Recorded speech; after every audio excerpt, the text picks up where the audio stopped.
Hello YouTube, I'm new CENTER Maine meteorologist Jason Nappi tracking a new storm in the Atlantic here on the tropical satellite.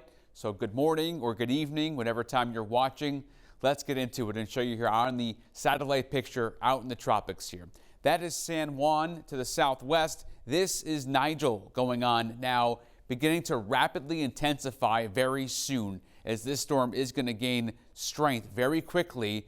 Similar to Lee, but not expected to go up to a Category 5 like Lee did just really a few days ago on the Atlantic, tracking up the eastern seaboard.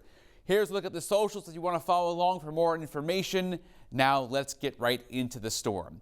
I zoomed in close here with the satellite, changed the colors on the infrared so you can see the thunderstorms that are popping with this storm. And that is a sign of rapid intensification happening very soon. What the storm is doing is it's developing its inner core, much like Lee had. You can see that here.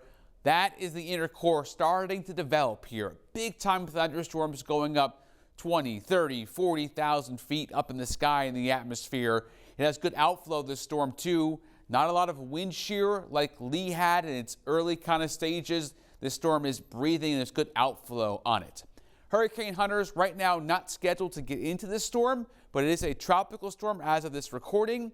There's Bermuda, keeping a close eye on it, but right now this is not expected to get hurricane hunters to fly in and do a recon, but that could certainly change the next day or so. Here is the latest here as I've zoomed into the core that's developing. It will become a major hurricane by Tuesday. That's according to the National Hurricane Center in Miami. And I'll tell you, my video is running a little bit long, so go ahead, grab your favorite beverage, slice of pizza. You know the deal with me. We're going to really get into the meat of this storm.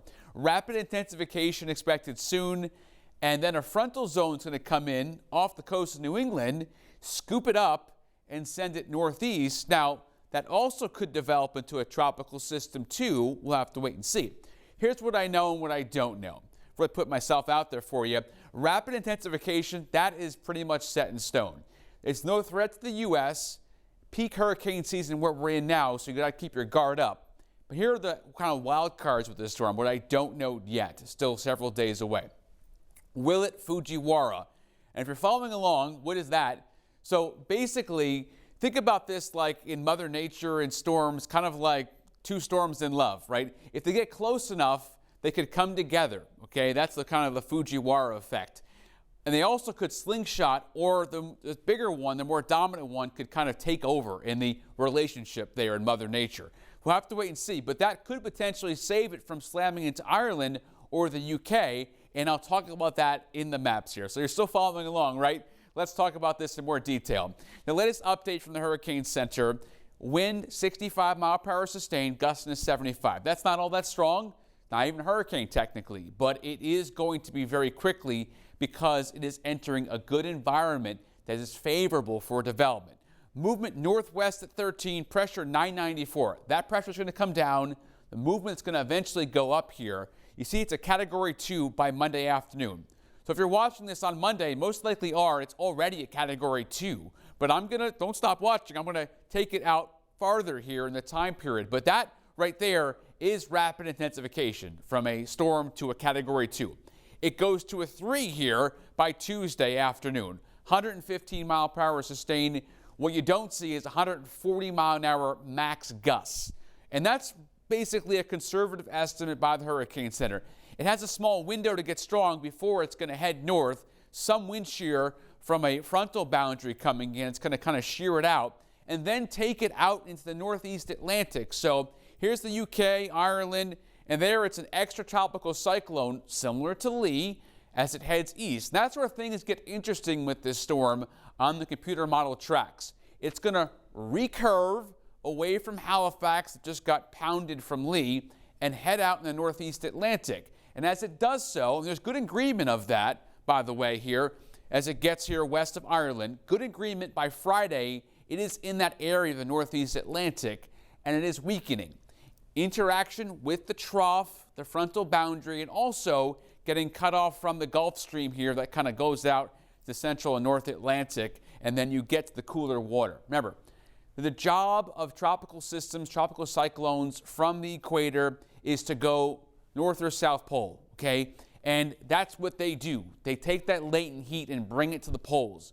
This one, same thing, but once it gets cut off from its energy source, there it goes. It begins to weaken because it needs the energy, like you need energy, you need food to keep going. It needs that. So now let's do steering currents, okay? Couple areas high pressure. Break this down. We have a strong ridge to the northeast. This is northwest of Africa. A weak ridge coming off of New England that gave us a glorious Sunday here. And then there will be Hurricane Nigel by Monday, category 2, by the way, a strong 2, then a 3. This is where the crossroads, kind of pop up. By Thursday, 7 o'clock in the morning, what is Nigel going to do? Is it going to bump this ridge down to the south? The trough that comes off the coast, could this be a tropical system here, or is it just a regular area of low pressure? Right now, the computer models, and the best basically idea of this is that Friday at 8 o'clock, this interacts, Nigel goes extratropical, interacts with that trough or tropical system, and this is where you could have that Fujiwara. Remember, that kind of relationship. You could have two systems here that are very close together, and if you go ahead and click on the link in the weather blog with this article, or just Google it on Wikipedia or whatever, you can look up Fujiwara. But basically, the distance is very key with Mother Nature and with these two systems. You could have two hurricanes. In this system, probably not, but you could have extratropical cyclone, and you could have an area of low pressure or a tropical system. But the distance will define what happens here, and whether or not, also the size too, whether or not this cyclone gets and becomes dominant and takes over. And look at that wind field expand while it does so into the upcoming weekend. So that's one thing to watch that's really going to decide a lot with this storm as it moves northeast Atlantic. Another thing to watch here are the future wave heights, which this is not going to send those huge breakers to the East Coast. Not Nigel, not like Lee did. But what it will most likely do as it recurves is send these 15 to 20, 25 footers up the North Atlantic, up to Iceland, down to Ireland. So you got to watch out for that, obviously, the shipping lanes and the waves going northeast. Another thing to watch for here, I put the precip on, there's the frontal boundary falling apart, and then I'll stop it right here. Here's the potential Fujiwara, if you've Googled that by now, maybe you got that up on your phone, and then that's happening right here. And then the storm wind field expands, the precip expands, and there's the snow popping up in Iceland and on the northwest side. What you have an extratropical cyclone happening there, post-tropical Nigel at that point. So that's a couple of factors. And now what about the wind field, right? Hate to kind of save this part for last because this is going to be massive, this wind field. Here's the potential Fujiwara. Remember, you got the slingshot potentially going on, and then look at the wind field expand. Maybe hundreds, maybe 1,000 miles. You could have this wind field expand all the way up towards Greenland, back down to Ireland, into the UK. I mean, this could be a massive wind field. And this happens pretty consistently this time of the year as we get later in September up to the North Atlantic, Northeast Atlantic. So here's what you need to know for Nigel. It will rapidly get stronger, Cat 3 at least. The wind field will expand once it goes extratropical. Remember, it's kind of like you have a real strong storm up to a 3, a major, and then when that goes extratropical, it gets cut off from its supply of the energy and the warm sea surface temperatures. Then all of a sudden, that kind of wind up higher in the atmosphere just expands and collapses, okay? So that's what would happen with this one. You got to watch out Ireland, the UK, and Iceland for impacts as we go forward on this satellite picture, which is showing good outflow here once again, and a lot of thunderstorms around that inner core starting to develop here. It has the makings of a major. It will develop an eye pretty soon. That just about guaranteed.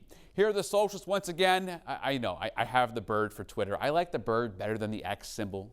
I'm old-fashioned, but thanks for following along. Thanks for watching. Have a great day or night wherever you are, and we'll talk to you next time.